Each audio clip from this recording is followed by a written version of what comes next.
Welcome to Salon Talks on Facebook Live. I'm Amanda Marcotte, and my guest today is Fiona Helmsley. She is the author of an essay collection called Girls Gone Old. Welcome to Salon Talks, Fiona. Thank you for having me. So the title of the book is Girls Gone Old, which made me laugh. And it really does focus on the themes of maturity and approaching middle age and things like that. Why did you decide to focus on that? Well, they were disparate essays that I wrote like over a period of a year. The title of the book comes from an essay about an experience I had with somebody that I worked with, referring to me as being old to somebody else, and I'm 40, and that was the first time that I'd had somebody, call me old. So even though I didn't take it seriously and I knew that he was full of shit and he was just like an insecure male, it still, gave me pause. So the essay where the title of the book comes from is just me like reflecting on the experience of my first old. Well, it's interesting to me though, because it's like your career has very much focused on being kind of a very Gen X writer. You have a lot of thoughts about the 90s and kind of we're about the same age, and so I know that period very well, the kind of zine era, and that sort of late. This is Lisa Carver's dress. It is actually. It's pretty funny. That's amazing, and like the late 20th century kind of retro postmodernist era, and I feel like that was a very interesting period in history, but I think it's almost kind of lost because we're that generation that everyone forgets about, Generation X. Right. And I think if anything, we're kind of just getting written off as an old generation now. Like, how do you feel about us like being displaced by this huge millennial general? I mean, I did very much come from that world of zines, and I mean that was a big part of, how I expressed myself. I had zines. I mean, I could give a shit. Like, I don't think it's like a generational war. I use the internet, and I think millennials are very much, Instagram, Snapchat, that's their primary mode of communication. And I don't really enjoy the internet that much. I just don't have that much fun with it anymore. At one time I used to, but, and it may be like, I would have to talk about like the internet for me is Facebook, and my feed is usually other writers, and you choose who you're going to follow and pay attention to, and it just seems in that world lately, the world is at such a crazy time with just Trump and other things, but the other day I saw a thread where somebody used like a vomit emoticon, and somebody said to that person, I think next time maybe you should put a trigger warning on that, like if you're going to use a vomit emoticon. So I don't think the internet is fun. It seems like people are looking to tell people that their like morality is off. Yeah, it's a shame too, because I feel like the internet had a lot of potential to be like zines, and maybe we should tell the audience who doesn't know what zines are what they were. They were kind of this like cut and paste photocopy, like your little magazines. Yeah, but made by individual people and kind of distributed outside of the normal publishing world. I felt like the internet had a lot of potential to be like zines. It did. And why do you think that they kind of diverged? Well, I think that it became so much about like performance and personas as like a tool, for marketing yourself whatever way you want to be. So you had people constructing themselves, and it seems like the big trend now in that kind of construction is, tends to be a bit morality based, which I think we absolutely need. People need to redefine what's important, especially with Donald Trump and the rise again of white nationalism and what just happened in Charlottesville.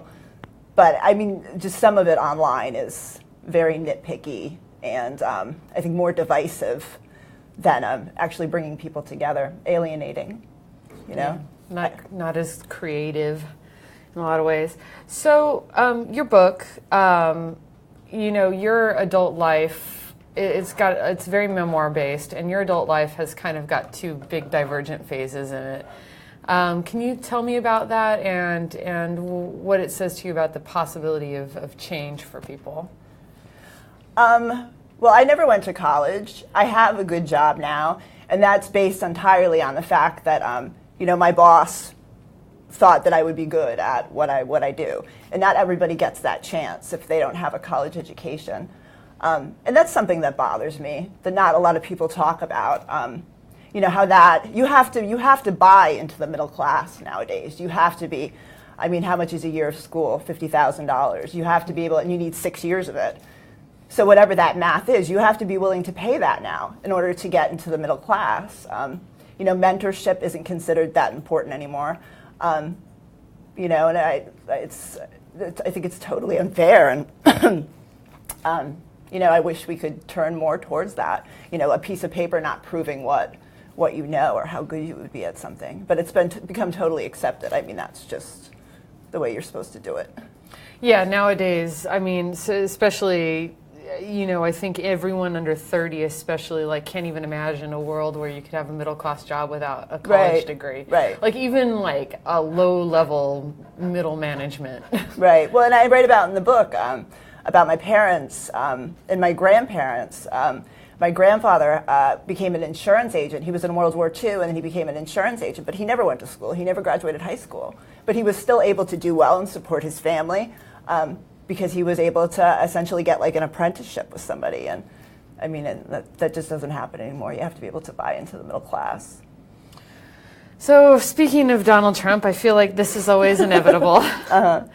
You write really well about sort of 80s and 90s culture, and he was, at the time, a tabloid fixture, Absolutely. Especially here in New York City. He was like Disco Donald. Yeah. He kind of went through those phases. He was Disco Donald and then this ridiculous figure in the 90s who was mostly known for being a terrible husband. Right. Like raping Ivana. Yeah. And now he's, I guess he's still famous for that. Mm-hmm. But not Ivana, but all the other women he bragged about assaulting. But now he's I know, it's unbelievable. Now he's the president of the United States. How do you square? I mean, who thought that reality TV would be this dangerous? And it's funny because I was actually thinking about this morning.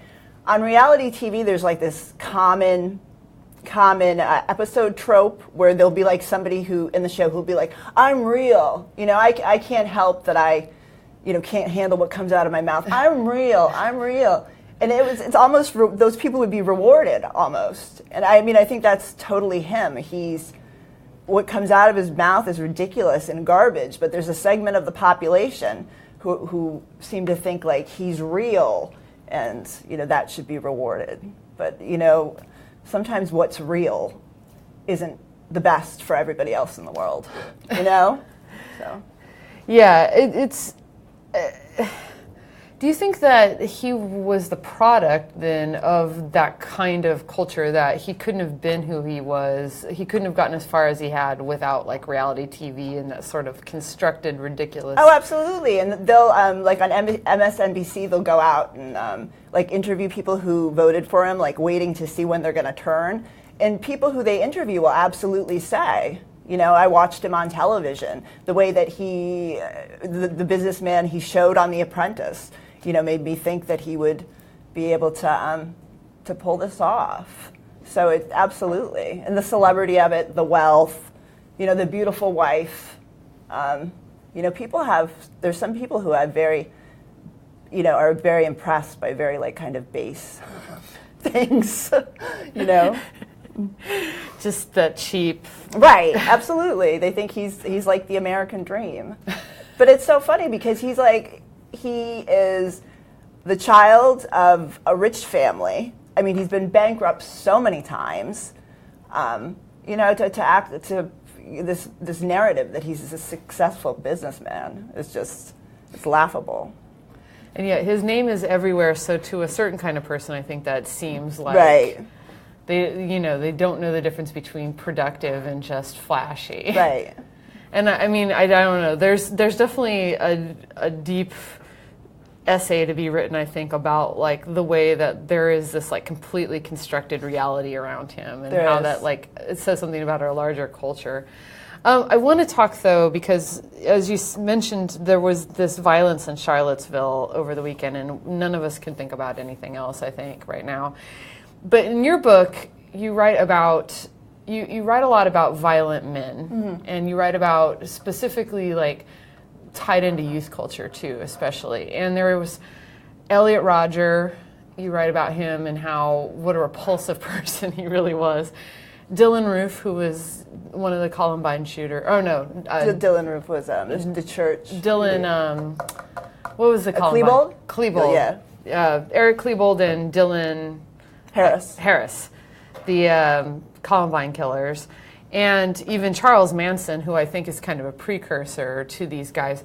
And I think it's interesting because this weekend we saw like what I think shocked a lot of people about the Charlottesville rally was that these guys were young.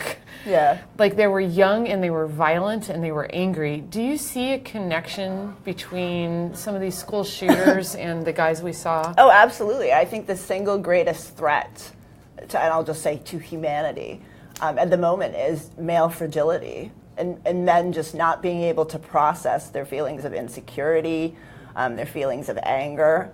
I mean, when men get mad, they lash out. There's not a lot of like intellectual stop and think it through. But I think it crosses. I mean, you see it in school shootings. You see it, in terrorist activity. I mean, I think that if somehow, and it sounds so simple, and most of the solutions to our problems, I think, are very simple. They're usually like kindness and empathy, like the basic things that your mother teaches you. But I think if men could be more honest and reflective about what makes them feel insecure. I mean, like what they were chanting in Charlottesville, like, you will not replace us. Who's trying to replace you? I mean, we're just trying to make things more of an equal playing field for everyone. But I don't know, men are just so fragile. Why do you think that is? I mean, like, what is it about men that makes them so fragile? I think it's just the way that society raises them. I mean, women are raised to, have some concern about the way that they look, and, and they're encouraged to be more sensitive. And a lot of men aren't. And it's that performance thing, too. Men perform for other men. When you get men alone in a group, it's always very different when you get a man, like, one-on-one. I mean, there's definitely the performance of like manliness. I've heard men actually complain about this. In fact, I've heard a lot of men, male friends and partners have complained to me that when they get into a group of men, it just turns into a pissing contest, right. Almost no matter what. Right. And that's frustrating and stupid. No, and it's also like the scariest thing for anyone, probably, for being a woman, for being somebody who's gay, for being somebody who's Muslim, to walk down the street and there's a pack of guys, because it's just, that the performance of masculinity it can be so dangerous. Especially for these young guys. I mean, obviously, like, one solution is raise boys better. But, like, in the meantime, what do we do? Do you have any... I don't know. Because even talking about this, make men get so mad when they hear, women talk about them this way. They get so defensive. I don't know. I mean, the solution seems to sound so simple. Just encourage men to talk about their feelings and why they feel like, very justifiably, a statue of Robert E. Lee, who, was the leader of the Confederacy fighting a war, that had to do with slavery, why they feel like that's so threatening for that to be removed, because it's so insulting to black people. I mean, why does it? I mean, and who cares about statues? Like, I was in Union Square, and I lived in New York for a long time, and I went to Union Square a lot, and I just realized yesterday that there's an Abraham Lincoln statue there. You know, I mean, it's just ridiculous. I mean, we'll move the statues to museums, okay? I mean, it just seems like, once again, the solutions are pretty simple. And it should be, our concern should be, you know, about making the greatest number of people feel comfortable and feeling like they're, you know, respected as human beings. But there's just so much resistance to that. I don't know. I don't get it. I don't have any solutions. Men need to start like knitting more or something. I have no idea. Sitting in knitting groups and talking about their feelings. I mean, I think it would help. Right. Yeah.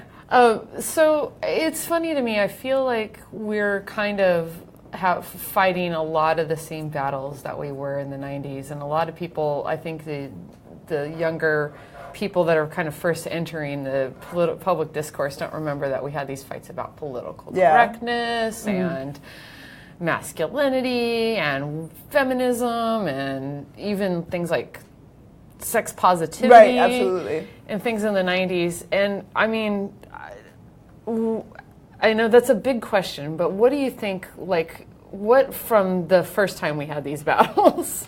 Well, I was thinking the other day, and this isn't the 90s, but I was thinking like in the 60s with the student movement and, you know, the protests against Vietnam, there were these leaders who were like recognizable protest leaders. There's like Abby Hoffman and Jerry Rubin, you know, and even Jane Fonda, if you have to have a celebrity in there. And I don't have so much of an awareness now with, you know, with the groups Indivisible and whatnot, who have, you know, made themselves on the forefront of resistance to Donald Trump. And maybe we need some more of those. We need some more, you know, like colorful, identifiable, like, you know, protest leaders.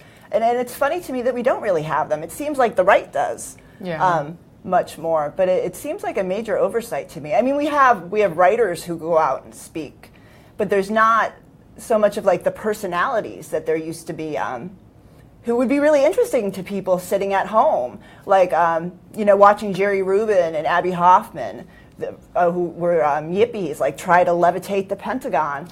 I mean, that's not an issue at the moment, like exercising the Pentagon. But I mean, it's just curious to me that you know, I don't see that many like leaders of these movements.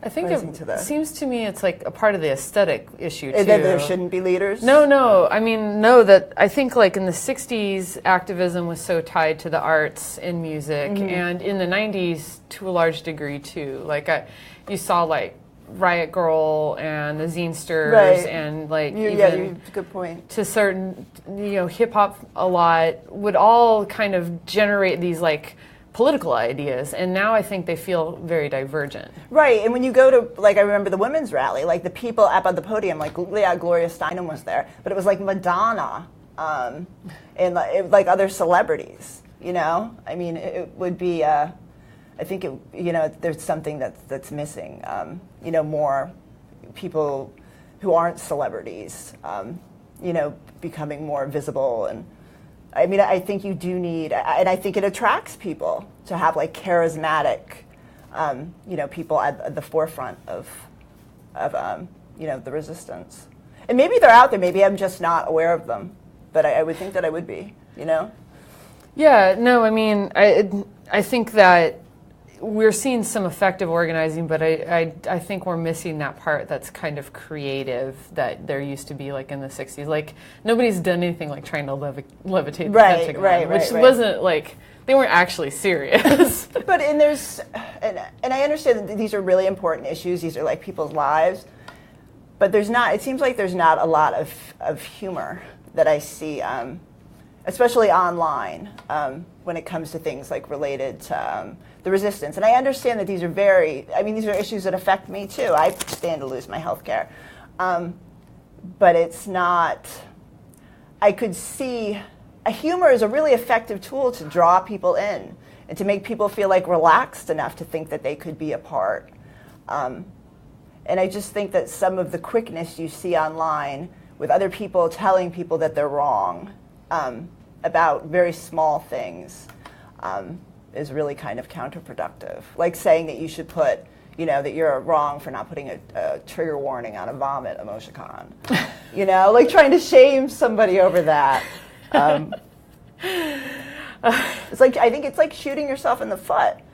You know, I mean, you want people to be engaged and to want to feel like they could be a part of something. And I think something like that, like telling somebody, you know, they should be ashamed for not putting a trigger warning on an emoticon, could do a lot to alienate that person from wanting to be a part of. And wanting to express themselves. Right, absolutely, absolutely. So the book is called Girls Gone Old, and the author is Fiona Helmsley. So thank you so much. Thank you, Amanda. It's a fun essay collection. Thanks for being with us on Salon Talks. Thanks for having me.